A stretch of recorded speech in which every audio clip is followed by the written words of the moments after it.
Hello friends, welcome to money purse. Let's learn something new today. Last వీడియోలో మనం ఒక ఇండస్ట్రీలో బెస్ట్ కంపెనీని అంటే రెండు కంపెనీలు కంపేర్ చేస్తూ ఆ రెండు కంపెనీలో బెస్ట్ కంపెనీస్ని సెలెక్ట్ చేయాలంటే మనం యూజ్ చేసే రిటర్న్ ఆన్ సేల్స్ ఫార్ములాస్ ఏవైతే ఉన్నాయో అవి నేర్చుకున్నాం కదా. రిటర్న్ ఆన్ సేల్స్ ఫార్ములాలు మనకి ఏం చెప్తాయంటే బేసికలీ ప్రతి కంపెనీ సేల్స్ చేస్తుంది. సేల్స్ చేయడం పెద్ద గొప్ప కాదు, బట్ కానీ దాని కాంపిటేటర్స్ ఎవరైతే ఉంటారో ఆ కాంపిటేటర్స్తోని ఈక్వలెంట్గాను లేకపోతే ఇంకా బెటర్గాను సేల్స్ చేస్తూ సేల్స్తో పాటు యాక్చువల్లీ ఇంకా బెటర్ ప్రాఫిటబిలిటీ జనరేట్ చేస్తున్నారు అనుకోండి. దట్ ఈస్ వేర్ ఆ కంపెనీ యొక్క గ్రేట్నెస్ అన్నది మనకు తెలుస్తుంది అన్నమాట. నౌ అలా బెటర్ అంటే పీర్ గ్రూప్ కంపెనీస్ కన్నా బెటర్ సేల్స్ చేస్తూ బెటర్ మార్జిన్స్ మెయింటైన్ చేస్తున్న కంపెనీలు over a long period great companies అవుతాయి అండ్ మన పోర్ట్ఫోలియోలో చాలా మంచి రిటర్న్ జనరేట్ చేస్తాయని చెప్పి మనం మాట్లాడుకున్నాం కదా. అండ్ అలాగే మీకు గుర్తున్నట్టయితే లాస్ట్ వీడియోలో మనం ఇది కూడా మాట్లాడుకున్నాం. ఈ రిటర్న్ ఆన్ సేల్స్ అదే మార్జిన్ ఫార్ములాస్ ఏవైతే మనం నేర్చుకున్నామో ఈ మార్జిన్ ఫార్ములాస్ మనకి కంప్లీట్ పిక్చర్ ఇవ్వవు. అందు గురించి అని మనం రిటర్న్ ఆన్ ఇన్వెస్ట్మెంట్ రేషియోస్ గురించి కూడా నేర్చుకోవాలని మాట్లాడుకున్నాం కదా. ఈరోజు ఈ వీడియోలో మీకు రిటర్న్ ఆన్ ఇన్వెస్ట్మెంట్ రేషియోస్ని ఎలా క్యాలిక్యులేట్ చేయాలో స్టెప్ బై స్టెప్ సింపుల్గా నేర్పిస్తాను. Let's start today's video.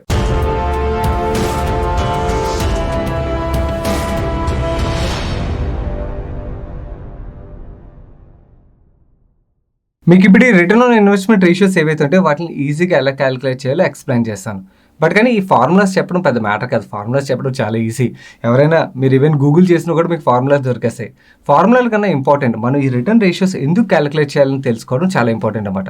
మనకి రిటర్న్ రేషియోస్ ఏం చెప్తాయంటే బేసికలీ ఆ కంపెనీ ఏదైతే క్యాపిటల్ని డిప్లాయ్ చేసిందో ఆ క్యాపిటల్ మీద ఎంత రిటర్న్ జనరేట్ చేస్తుందో మనకి రిటర్న్ రేషియోస్ మనకి చెప్తాయన్నమాట. నౌ ఈ రిటర్న్ ఆన్ ఇన్వెస్ట్మెంట్ రేషియోస్ విషయంకి వచ్చినట్టయితే ఇందులో మల్టిపుల్ రేషియోస్ ఉంటాయి. ఒక్కొక్కటి మీకు ఎక్స్ప్లెయిన్ చేస్తాను. దానికన్నా ముందు మీరు ఒక థంబ్ రూల్ తెలుసుకోవాలి. ఇది చాలా చాలా ఇంపార్టెంట్. నోట్ చేసుకోండి. మీరు బుక్స్ మెయింటైన్ చేస్తున్నట్టయితే నోట్ చేసుకోండి. ఆల్వేస్ గుర్తుంచుకోండి, మీరు ఏ కంపెనీలో అదే ఏ స్టాక్లో ఇన్వెస్ట్ చేసే ముందు మీరు చూడాల్సిన పారామీటర్ ఏంటంటే ఆ కంపెనీ ఏదైతే రిటర్న్ ఆన్ ఇన్వెస్ట్మెంట్ జనరేట్ చేస్తుందో ఆ return on investment always should be more than cost of capital. అర్థం అవ్వలేదు కదా. మీకు అర్థం అవ్వడం గురించి అని సింపుల్గా ఒక ప్రాక్టికల్ ఎగ్జాంపుల్ ఒకటి తీసుకుని మీకు ఎక్స్ప్లెయిన్ చేస్తాను. సో దట్ మీకు నేను ఏదైతే థంబ్ రూల్ చెప్పానో ఆ థంబ్ రూల్ మీ బ్రెయిన్లో ఫీడ్ అయిపోతుంది. లెట్స్ సే మీరు చాలా సంవత్సరాలుగా కొంచెంగా డబ్బులు సేవ్ చేయడం స్టార్ట్ చేశారు అండ్ ఆ డబ్బులు ఓవర్ ఏ పీరియడ్ చాలా డబ్బులు అయిపోయాయి అన్నమాట. ఆ డబ్బులు ఏవైతే అక్యుములేట్ అయ్యాయో ఈ డబ్బులు మీరు నాకు ఇచ్చేద్దాం డిసైడ్ అయ్యారు. ఇచ్చేస్తారా? ఎవరు కదా. ఈ డబ్బులు ఏవైతే మీరు అక్యుములేట్ చేశారో ఆ డబ్బుల్ని ఏదైనా బిజినెస్లో ఇన్వెస్ట్ చేద్దాం, ట్రెడిషనల్ ఇన్వెస్ట్మెంట్ ప్రొడక్ట్లో కాకుండా ఏదైనా బిజినెస్లో ఇన్వెస్ట్ చేద్దాం అని చెప్పి మీరు డిసైడ్ అయ్యారు. అండ్ మీకు ఇద్దరు బిజినెస్ ఫ్రెండ్స్ కూడా ఉన్నారు, చాలా క్లోజ్ ఫ్రెండ్స్ అండ్ నమ్మకమైన వ్యక్తులు అన్నమాట వీళ్ళిద్దరు పేర్లు. లెట్స్ సే ఫర్ ఎగ్జాంపుల్ ఒకరి పేరు రమేష్, ఇంకొకరి పేరు సురేష్ అనుకుందాం. ఈ రమేష్ సురేష్ వీళ్ళిద్దరూ మంచి సక్సెస్ఫుల్ బిజినెస్ మ్యాన్స్ అండ్ వాళ్ళు ఏదైతే బిజినెస్ రన్ చేస్తున్నారో ఆ బిజినెస్లు బాగా రన్ అవుతున్నాయి. సో వాళ్ళ బిజినెస్ని ఎక్స్పాండ్ చేద్దామని చెప్పి ఆలోచిస్తున్నారు. బిజినెస్ని ఎక్స్పాండ్ చేయాలనుకోండి అడిషనల్ క్యాపిటల్ కావాలి కదా. అండ్ వాళ్ళకి తెలుసు మీరు ఏదైనా బిజినెస్లో ఇన్వెస్ట్ చేద్దామని చెప్పి ఆలోచిస్తున్నారు, మీ దగ్గర డబ్బులు ఉన్నాయని చెప్పి. వీళ్ళిద్దరూ సపరేట్గా మీకు 2 డిఫరెంట్ ప్రపోజల్స్ ఇచ్చారన్నమాట వాళ్ళ బిజినెస్లో ఇన్వెస్ట్ చేయడానికి. మీ దగ్గర ఏదైతే డబ్బులు ఉన్నాయో ఆ డబ్బులతోనే మీరు 2 బిజినెస్లో ఇన్వెస్ట్ చేయలేరు, అంత డబ్బులు లేవు. మీ దగ్గర ఒకే బిజినెస్లో ఇన్వెస్ట్ చేసే డబ్బులు మాత్రమే ఉన్నాయనుకోండి. మీరు ఈ 2 బిజినెస్లో ఏ బిజినెస్ చూస్ చేసుకోవాలో ఎలా చూస్ చేసుకుంటారు అదే మీకు ఇప్పుడు ఎక్స్ప్లెయిన్ చేస్తాను. అండ్ మీరు ఇప్పుడు ఏదైతే ఎగ్జాంపుల్ నేర్చుకోబోతున్నారో ఈ ఎగ్జాంపుల్ మీకు మీ పోర్ట్ఫోలియోలో స్టాక్స్ పికప్ చేసేటప్పుడు కూడా మీకు చాలా చాలా హెల్ప్ఫుల్ అవుతుంది. మీ ఇద్దరు ఫ్రెండ్స్ ఎవరెవరు? సురేష్ అండ్ రమేష్ కదా. సురేష్ విషయంకి వచ్చినట్టయితే సురేష్ది ఆటోమొబైల్ ప్రొడక్ట్స్ మ్యానుఫ్యాక్చర్ చేసే మ్యానుఫ్యాక్చరింగ్ సెటప్ అన్నమాట. రమేష్ విషయంకి వచ్చినట్టయితే తను అగ్రికల్చర్ రిలేటెడ్ ప్రొడక్ట్స్ తయారు చేసే మ్యానుఫ్యాక్చరింగ్ సెటప్. సురేష్ తన బిజినెస్ స్టార్ట్ చేసేటప్పుడు ఇనీషియల్గా ₹1,00,00,000 ఇన్వెస్ట్ చేశాడు. రమేష్ కూడా తన బిజినెస్ స్టార్ట్ చేసేటప్పుడు తన మ్యానుఫ్యాక్చరింగ్ సెటప్ పెట్టడానికి ₹1,00,00,000 ఇన్వెస్ట్ చేశాడు. Suresh actually every year 12 lakhs profit generate చేస్తున్నాడు. తను 12 lakhs ప్రాఫిట్ జనరేట్ చేస్తున్నాడంటే తను పెట్టిన ₹1,00,00,000 మీద ఎంత రిటర్న్ జనరేట్ చేస్తున్నాడు? 12% కదా. అండ్ రమేష్ ప్రతి సంవత్సరం 10 lakhs ప్రాఫిట్ జనరేట్ చేస్తున్నాడు. అంటే రమేష్ పెట్టిన ₹1,00,00,000 మీద 10 lakhs ప్రాఫిట్ జనరేట్ చేస్తున్నాడు అంటే తన క్యాపిటల్ మీద ఎంత రిటర్న్ జనరేట్ చేస్తున్నాడు? 10% రిటర్న్ జనరేట్ చేస్తున్నాడు కదా. ఇప్పుడు వీళ్ళిద్దరు బిజినెస్లోని ఏ బిజినెస్ మీరు చూస్ చేసుకుంటారంటే ఏ బిజినెస్ అని చెప్తారు? ఆబ్వియస్లీ సురేష్ బిజినెస్ అని చెప్పి చెప్తారు కదా. హోల్డ్ ఆన్ కంగారు పడద్దు, నేను మీకు అసలు రియల్ పిక్చర్ ఇప్పుడు చూపిస్తాను చూడండి. సురేష్ రమేష్ వీళ్ళిద్దరూ ఎక్స్పాండ్ చేద్దామని చెప్పి ఆలోచిస్తున్నారు కదా. వాళ్ళు ఇనీషియల్గా మ్యానుఫ్యాక్చరింగ్ సెటప్ పెట్టేటప్పుడు వాళ్ళకి ఇద్దరికి ఒక్కొక్కరికి ₹1,00,00,000 అయింది. బట్ కానీ ఓవర్ ఏ పీరియడ్ ఇన్ఫ్లేషన్ ఉంటుంది కదా, ఈ ఇన్ఫ్లేషన్ వల్ల సేమ్ మ్యానుఫ్యాక్చరింగ్ సెటప్ ఇప్పుడు పెట్టాలంటే ₹2,00,00,000 కావాల్సి వస్తుంది అన్నమాట. ఈ 2 కోట్లు వీళ్ళు ఇన్వెస్ట్ చేయాలంటే సురేష్, రమేష్ వీళ్ళిద్దరూ ఏమని డిసైడ్ అయ్యారంటే వాళ్ళ పాకెట్ నుంచి అలాగే ఫ్రెండ్స్ దగ్గర నుంచి రిలేటివ్స్ దగ్గర నుంచి 50 lakhs వరకు ఈక్విటీని పికప్ చేసి ఇన్వెస్ట్ చేద్దాం. మిగిలిన 1.5 crore ఏదైతే ఉంటుందో ఇది అడిషనల్గా కావాల్సిన డబ్బుల్ని బ్యాంక్ నుంచి కానీ వేరే ఎక్కడెక్కడ సోర్సెస్ నుంచి కానీ అప్పుగా తీసుకొద్దాం అని చెప్పి వీళ్ళు డిసైడ్ అయ్యారు. సో ఇలా తీసుకొచ్చి ఈ 2 కోట్ల క్యాపిటల్ని ఆ మ్యానుఫ్యాక్చరింగ్ సెటప్ కోసం ఇన్వెస్ట్ చేద్దామని చెప్పి డిసైడ్ అయ్యారు. నౌ సురేష్ విషయంకి వచ్చినట్టయితే సురేష్జీ ఆటోమొబైల్ మ్యానుఫ్యాక్చరింగ్ సెటప్ కదా. సో తను బ్యాంక్కి వెళ్ళి లోన్ అడిగేసరికి తనది చిన్న సెటప్ కాబట్టి మనకు తెలుసు బ్యాంక్స్ ఎంత ఛార్జ్ చేస్తాయో. జనరలీ బ్యాంక్స్ 20-24% ఛార్జ్ చేస్తాయి. బట్ కానీ ఇక్కడ కొంచెం కన్జర్వేటివ్గా బ్యాంక్ 18% ఛార్జ్ చేస్తుంది అనుకుందాం. సురేష్కి దగ్గర నుంచి వీళ్ళు 18% ఛార్జ్ చేస్తున్నారు అనుకోండి. సురేష్ ఈ మ్యానుఫ్యాక్చరింగ్ సెటప్ పెట్టడానికి ఎంత కావాలన్నావు? 2 కోట్లు కదా. అండ్ సురేష్ జనరేట్ చేసిన రిటర్న్ ఎంత? 12% కదా. 2 కోట్ల మీద 12% రిటర్న్ అంటే ఎంత జనరేట్ చేస్తున్నాడు Suresh? per annum 24 lakhs profit generate చేస్తాడు. సురేష్ ఈ 1.5 crore 18% ఇంట్రెస్ట్ పే చేయాలనుకోండి బ్యాంక్కి. తను ఎంత పే చేయాలి? 27 lakh rupees పే చేయాలి. అంటే తను జనరేట్ చేసే ప్రాఫిట్ 24 lakhs అయితే తను బ్యాంక్కి పే చేయాల్సింది 27 lakh rupees అనమాట. అంటే తను యాక్చువల్లీ ఏదైతే ప్రాఫిట్ జనరేట్ చేస్తున్నాడో ఆ ప్రాఫిట్ కన్నా ఎడిషనల్గా 3 lakhs తను బ్యాంక్కి పే చేయాల్సి ఉంటుంది. ఈ 3 lakh rupees ఎవరు పే చేస్తారు? ఈక్విటీ ఇన్వెస్టర్లు పే చేస్తారు అనమాట. ఆ ఈక్విటీ క్యాపిటల్ ఏదైతే ఉన్నదో 50 lakhs ఈక్విటీ క్యాపిటల్ ఇనిషియల్గా వచ్చింది కదా. ఆ ఇనిషియల్గా వచ్చిన ఈక్విటీ క్యాపిటల్ నుంచి ఇది తగ్గిపోతుంది అన్నమాట. ఈ అమౌంట్ ఏదైతే ఉంటుందో అది తగ్గిపోయి బ్యాంక్కి వెళ్ళిపోతుంది. అదే రమేష్ విషయంకి వచ్చినట్టయితే రమేష్ కూడా సేమ్ 50 lakhs ఈక్విటీ కలెక్ట్ చేద్దాం అనుకున్నాడు తన దగ్గర నుంచి, ఫ్రెండ్స్ రిలేటివ్స్ దగ్గర నుంచి. అండ్ అలాగే 1.5 crore బ్యాంక్ దగ్గర నుంచి అప్పు తీసుకుందాం అనుకున్నాడు. రమేష్ ఒక బిజినెస్ ఏంటి? అగ్రికల్చర్ ప్రొడక్ట్ రిలేటెడ్ బిజినెస్ కదా, ప్రయారిటీ సెక్టర్లోకి వస్తుంది కాబట్టి సబ్సిడైజ్లోని తనకి లోన్ వస్తుంది అన్నమాట. రమేష్కి వచ్చే లోన్ ఏమో 8% ఇంట్రెస్ట్ రేట్కి వచ్చింది అనుకోండి. 1.5 crore మీద 8% ఇంట్రెస్ట్ రేట్ అంటే తను పే చేయాల్సింది సంవత్సరానికి ఇంట్రెస్ట్ ఎంత బ్యాంక్కి? 12 lakhs పే చేయాల్సి వస్తుంది.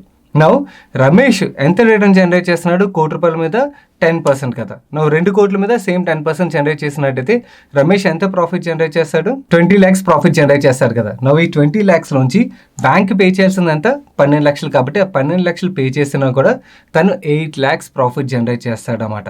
ఇక్కడ జరిగింది ఏంటంటే 2 కేసుల్లోని ఇక్కడ సురేష్ యాక్చువల్ తన రిటర్న్ ఆన్ ఇన్వెస్ట్మెంట్ ఎక్కువ ఉన్నా కూడా తన cost of capital return on investment కన్నా ఎక్కువగా ఉండడం వల్ల that company will go in to losses అన్నమాట. ఓవర్ ఏ పీరియడ్ యాక్చువల్లీ ఉన్న ఈక్విటీ మొత్తం జీరో అయిపోతుంది. వేరే ఇక్కడ కేసులో చూసినట్టయితే రిటర్న్ ఆన్ ఇన్వెస్ట్మెంట్ తక్కువగా ఉన్నా కూడా సురేష్తో కంపేర్ చేస్తే, బట్ కానీ cost of capital return on investment కన్నా తక్కువగా ఉండడం వల్ల తను అడిషనల్గా ప్రాఫిట్ జనరేట్ చేయగలుగుతున్నాడు అనమాట. సో ఆల్వేస్ మనం గుర్తుంచుకోవాల్సింది, నేను మీకు బిగినింగ్లో చెప్పిన థంబ్ రూల్ ఏంటంటే, ఆల్వేస్ మీరు ఏ కంపెనీలో ఇన్వెస్ట్ చేసినా కూడా మీరు గుర్తుంచుకోవాల్సిన థంబ్ రూల్ ఏంటంటే, ఇది రిటర్న్ ఆన్ ఇన్వెస్ట్మెంట్ ఏదైతే ఉంటుందో ఇది ఆల్వేస్ కాస్ట్ ఆఫ్ క్యాపిటల్ కన్నా ఎక్కువగా ఉండాలి. మీకు ఎక్కడ ఒక డౌట్ రావాలి, మనం ఏదైతే స్టాక్స్లో ఇన్వెస్ట్ చేస్తామో ఈ బిజినెస్ పీపుల్ అంతా చాలా పెద్ద పెద్ద బిజినెస్ పీపుల్ కదా, మరి వీళ్ళకి తెలీదా వీళ్ళందరూ యాక్చువల్లీ కాస్ట్ ఆఫ్ క్యాపిటల్ కన్నా తక్కువ రిటర్న్ జనరేట్ చేసి బిజినెస్లు చేస్తారా అంటే, ఎందుకు చేయరు, కొప్పల మంది చేస్తారు. సో చాలా కంపెనీలు ఎలా చేసే అవి over a period debt return కంపెనీలు అయిపోయి కొలాప్స్ అయిపోతుంటాయి అన్నమాట. అలాంటి ఒక కంపెనీని మీకు ఇప్పుడు ఎగ్జాంపుల్ కింద చూపిస్తాను ప్రాక్టికల్లీ. నేను మీకు థియరిటికల్ ఏదైతే ఎక్స్ప్లెయిన్ చేశానో ప్రాక్టికల్లీ స్టాక్ మార్కెట్లో లిస్ట్ అయిన కంపెనీలు అలా బిహేవ్ చేస్తాయో లేదో మనం ప్రాక్టికల్లీ చూద్దాం. నేను ఇప్పుడు screener.in ఓపెన్ చేశాను. ఇక్కడ ఏదైనా కంపెనీని సర్చ్ చేద్దాం, ఏ కంపెనీని సర్చ్ చేద్దాం. మన తెలుగు స్టేట్ కంపెనీ ఒకటి ఓపెన్ చేస్తాను. జీవీకే పవర్ కంపెనీ పేరు వినే ఉంటారు కదా. ఈ కంపెనీ కిందకి ట్రాక్ చేద్దాం ఉండండి. కిందకి ట్రాక్ చేస్తే వీళ్ళు రిటర్న్ రేషియోస్ చూసినట్టయితే ఆల్మోస్ట్ సింగిల్ డిజిట్లో ఉన్నాయి కదా. 2014కి వెళ్దాం, ఒక 5-6 years వెనక్కి వెళ్ళి 2014లోని వీళ్ళు బ్యాలెన్స్ షీట్లో డెట్ ఉన్నప్పుడు డెట్ ఉన్నది. 2014లో 22,000 crores డెట్ ఉన్నది. వీళ్ళు ఎంత రిటర్న్ జనరేట్ చేస్తున్నారని చూసాం, సింగిల్ డిజిట్లో కదా. 2014లో వీళ్ళు జనరేట్ చేసిన రిటర్న్ రేషియో అంటే 3%. వీళ్ళు ఏదైతే అప్పు తీసుకున్నారో అప్పుకి వీళ్ళు ఎంత ఇంట్రెస్ట్ పే చేస్తున్నారో చూద్దాం. యాన్యువల్ రిపోర్ట్ ఓపెన్ చేశాను. Let me search for balance sheet.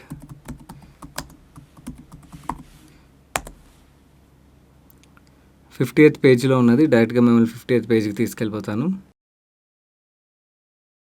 We have reach to the balance sheet page. ఇప్పుడు మనం ఇక్కడ చూసినట్టయితే వీళ్ళ లాంగ్ టర్మ్ బారోయింగ్స్ ఎక్కడ ఉన్నాయి. ఈ లాంగ్ టర్మ్ బారోయింగ్స్ ఒక నోట్స్ 6 నెంబర్లో ఉన్నది. ఈ నోట్స్ నెంబర్ దగ్గరికి వెళ్ళాం అనుకోండి, వీళ్ళు తీసుకున్న లోన్స్ ఏవైతే ఉన్నాయో ఆ లోన్స్కి వీళ్ళు ఎంత ఇంట్రెస్ట్ పే చేస్తున్నారు అన్నది అర్థమవుతుంది. Let me take you there. We have reach to the 6th note. ఇక్కడ ఇంట్రెస్ట్ మెన్షన్ చేయాలి. Let me check. ఇంట్రెస్ట్ ఇక్కడ మెన్షన్ చేశారు. వీళ్ళు ఏవైతే లోన్స్ తీసుకున్నారో దానికి 13.25%, 13.25%, ఒక లోన్కి 8.5% ఇంట్రెస్ట్ పే చేస్తున్నారన్నమాట. నా 13.25% వీళ్ళు ఏదైతే అప్పులు తీసుకున్నారో అంటే కాస్ట్ ఆఫ్ క్యాపిటల్ వీళ్ళకి యావరేజ్గా పడుతుంది 12% అయినా తీసుకుందాం. నవ్వు వీళ్ళు ఏదైతే ఇన్వెస్ట్మెంట్ మీద రిటర్న్ జనరేట్ చేస్తున్నారో return on investment or return on capital employed మనం చూసినట్టయితే సింగిల్ డిజిట్ 3%, 2%, 1%గా కనబడుతున్నాయి. నవ్వు ఆ అడిషనల్ కాస్ట్ ఏదైతే రిటర్న్ ఆన్ ఇన్వెస్ట్మెంట్ కన్నా కాస్ట్ ఆఫ్ క్యాపిటల్ ఏదైతే ఉన్నదో నవ్వు ఆ డబ్బులు ఎక్కడి నుంచి వెళ్తాయి? Let me show you that. Let me take you to balance sheet. ఇక్కడ మీకు రిజర్వ్స్ అండ్ సర్ప్లస్ అని కనబడుతున్నాయి కదా. 2014లో వీళ్ళ రిజర్వ్స్ చూడండి 2620 కోట్లు. ఇప్పుడు వీళ్ళ రిజర్వ్స్ చూడండి నెగిటివ్ లోకి వెళ్ళిపోయి. సో ఏదైతే వీళ్ళు అడిషనల్ గా పే చేస్తున్నారో ఆ ఇంట్రెస్ట్ అంటే వీళ్ళు రిటర్న్ జనరేట్ చేయలేకపోతున్నారు కదా, ఆ పే చేసే ఇంట్రెస్ట్ ఇక్కడ నుంచి వెళ్ళిపోద్ది అన్నమాట. సో నా ఇది డైరెక్ట్ గా స్టాక్ ప్రైస్ మీద ఇంపాక్ట్ చూపిస్తుంది. నా లెట్ మీ ఓపెన్ 2014లో దగ్గర 17-18 రూపాయల్లో ట్రేడ్ అయ్యే స్టాక్ ఈరోజు రూపాయికి వచ్చేసింది, ₹2 వచ్చేసింది. సో స్ట్రైట్ అవే ఇదే మనకి ఇంపాక్ట్ కనబడుతుంది అన్నమాట. సో ఎప్పుడైనా గుర్తుంచుకోండి, ఏదైనా కంపెనీ ఏదైతే రిటర్న్ ఆన్ ఇన్వెస్ట్మెంట్ జనరేట్ చేస్తుందో it should be always more than cost of capital. నేను మీకు పాజిటివ్ యాంగిల్ ఏదైనా కంపెనీని ఇప్పుడు చూపిస్తాను. లెట్ మీ సర్చ్ ఫర్ వినతి ఆర్గానిక్స్. ఐ నో ఈ రెండు ఒక ఇండస్ట్రీలో కంపెనీస్ కాదు. నేను ఒక ఇండస్ట్రీలో కంపెనీలు మీకు కంపేర్ చేసి చూపించట్లేదు, మీకు ఒక కేస్ స్టడీ చూపిస్తున్నాను. అంటే ఇది అందరికీ చెప్పట్లేదు, కొందరు ఉంటారు ఈ రెండు డిఫరెంట్ ఇండస్ట్రీలు కదా అని. అండ్ యాక్చువల్లీ నేను ఇక్కడ మీకు రెండు డిఫరెంట్ ఇండస్ట్రీలు అని చెప్పి చూపించట్లేదు. మీకు ఇక్కడ ఏంటంటే return on investment cost of capital కన్నా ఎక్కువ ఉంటే ఎలా పాజిటివ్ ఇంపాక్ట్ ఉంటుందని చూపించడానికి ప్రయత్నిస్తున్నాను. నా వినతి ఆర్గానిక్స్ ఒక బ్యాలెన్స్ షీట్లోకి మనం వెళ్ళాం అనుకోండి. నా వీళ్ళ బ్యాలెన్స్ షీట్లో డెట్ కనబడుతుంది కదా. 2013 ఆ టైంలో చూడండి 237 crores డెట్ కనబడుతుంది కదా. నో వీళ్ళు రిటర్న్ ఎంత జనరేట్ చేస్తున్నారు చూడండి. 2013లో వీళ్ళు జనరేట్ చేసే return on investment or return on capital employed 27% అనమాట. సో కన్సిస్టెంట్గా చూడండి విచ్ ఈస్ అబౌవ్ 30% పైనే ఉన్నదన్నమాట. సో ఆబ్వియస్లీ వీళ్ళ కాస్ట్ ఆఫ్ క్యాపిటల్ అయితే 30% ఉండదు కదా, అంతకన్నా తక్కువ ఉంటుంది. సో ఎప్పుడైనా ఇలా కాస్ట్ ఆఫ్ క్యాపిటల్ కన్నా ఎక్కువ రిటర్న్ ఆన్ ఇన్వెస్ట్మెంట్ జనరేట్ చేసే కంపెనీ పరిస్థితి ఏమవుతుందంటే చూడండి వీళ్ళ బారోయింగ్స్ ఏమి ఈవెన్చువల్లీ 0 అయిపోయాయి అన్నమాట.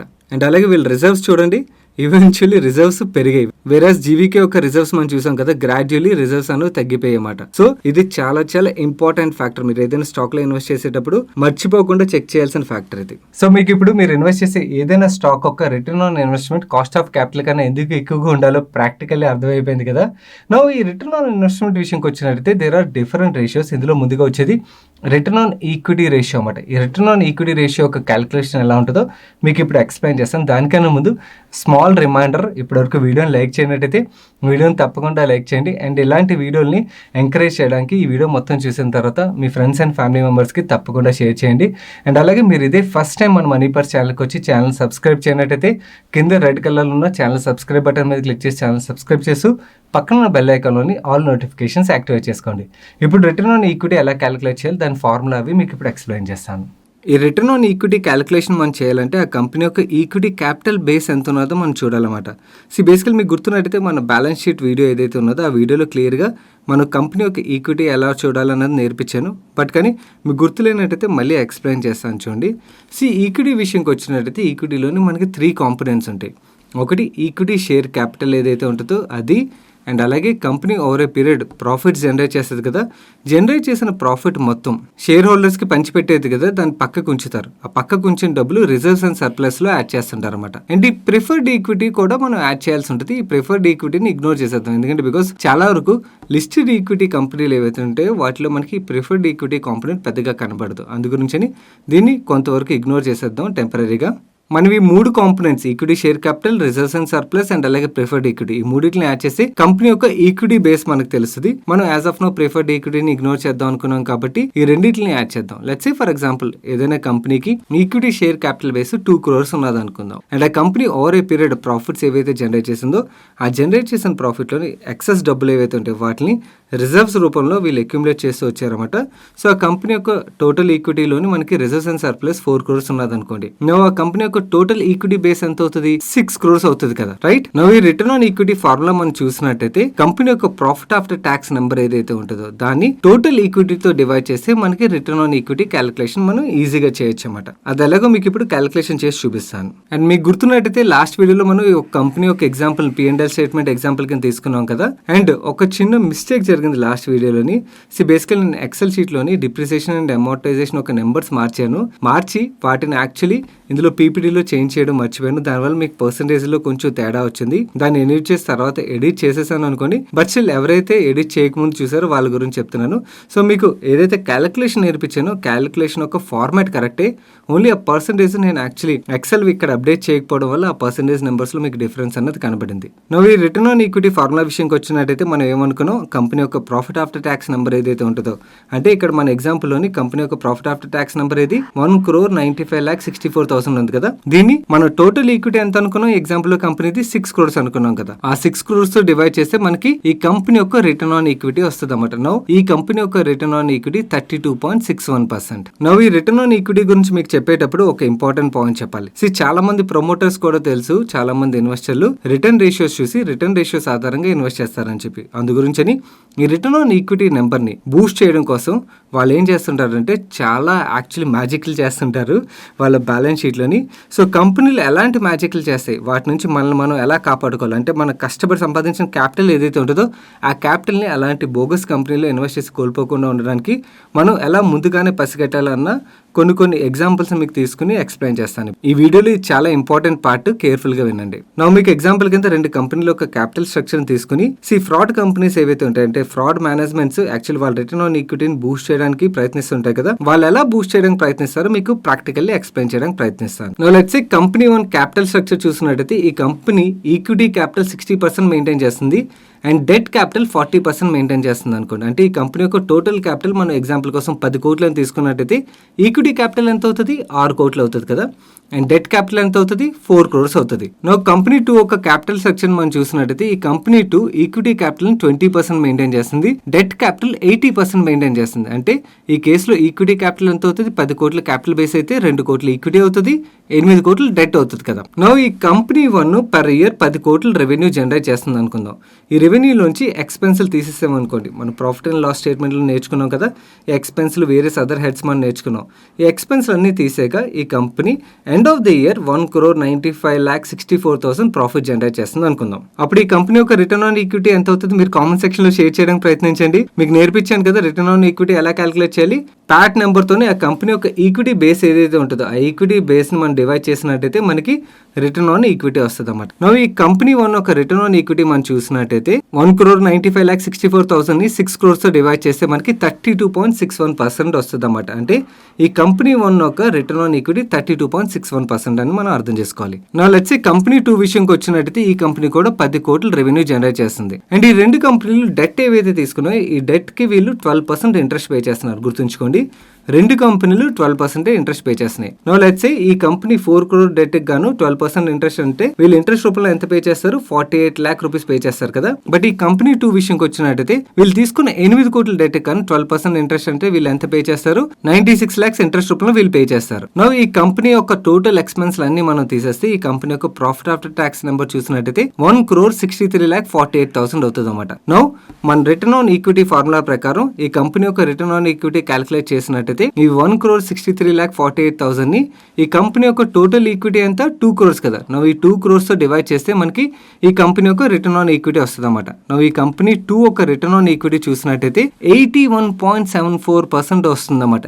81.74% అంటే very good return on equity కదా. అంటే మనం ఓవరాల్ గా P&L స్టేట్మెంట్ చూడకుండా ఓన్లీ రిటర్న్ రేషియోస్ చూసి రిటర్న్ ఆన్ ఈక్విటీ బట్టి ఈ 2 కంపెనీలను కంపేర్ చేస్తే ఈ 2 కంపెనీల్లో బెస్ట్ కంపెనీ ఏదంటే చాలా మంది సెలెక్ట్ చేసేది ఈ కంపెనీ అవుతుంది. ఎందుకంటే బికాస్ ఈ కంపెనీ యొక్క రిటర్న్ ఆన్ ఈక్విటీ ఎక్కువగా ఉన్నది కదా. నో బిజినెస్ బాగా రన్ అవుతుంది అనుకోండి, అప్పుడు అన్ని బాగానే ఉంటాయి. Let's say for example business బాగా రన్ అవ్వట్లేదు, అలాంటి కేసులో ఎలాంటి సిచ్యువేషన్ వస్తుందో నేను మీకు ఈ క్యాపిటల్ స్ట్రక్చర్ లో ఎక్స్ప్లెయిన్ చేస్తాను. Now let's say various reasons తో బిజినెస్ బాగా రన్ అవ్వట్లేదు ఇండస్ట్రీలో అనుకుందాం. ఏదో ఎగ్జాంపుల్ ఎందుకు, కరోనా కేసే తీసుకుందాం. ఈ సంవత్సరంలో కరోనా వల్ల చాలా ఇండస్ట్రీలో బిజినెస్ బాగా రన్ అవ్వలేదు కదా. సో బిజినెస్ బాగా రన్ అవ్వకపోయేసరికి వీళ్ళ రెవెన్యూస్ లో ఇంతకు ముందు వీళ్ళు జనరేట్ చేసిన రెవెన్యూ అంతా 10 కోట్లు అనుకున్నాం కదా, వీళ్ళ రెవెన్యూస్ లో 25% డ్రాప్ కనపడింది. 25% డ్రాప్ అంటే ఎంత అవుతుంది, 7.5 crores వీళ్ళు రెవెన్యూ జనరేట్ చేశారు. నో ఈ 7.5 crores రెవెన్యూ జనరేట్ చేశారు కదా అని చెప్పి వీళ్ళు డెట్ కి ఏదైతే 12% ఇంట్రెస్ట్ పే చేయాలో బ్యాంకులు తక్కువ తీసుకుంటే తీసుకో కదా, వాళ్ళు సేమ్ ఇంట్రెస్ట్ తీసుకుంటారు. No let's say for example వీళ్ళు ఎంత ఇంట్రెస్ట్ పే చేయాలి, 48 lakh ఇంట్రెస్ట్ పే చేయాలి. నో ఇంట్రెస్ట్ కాంపోనెంట్ ఎక్స్పెన్స్ ఇవన్నీ తీసేగా మీ కంపెనీ జనరేట్ చేసిన ప్రాఫిట్ చూసినట్టయితే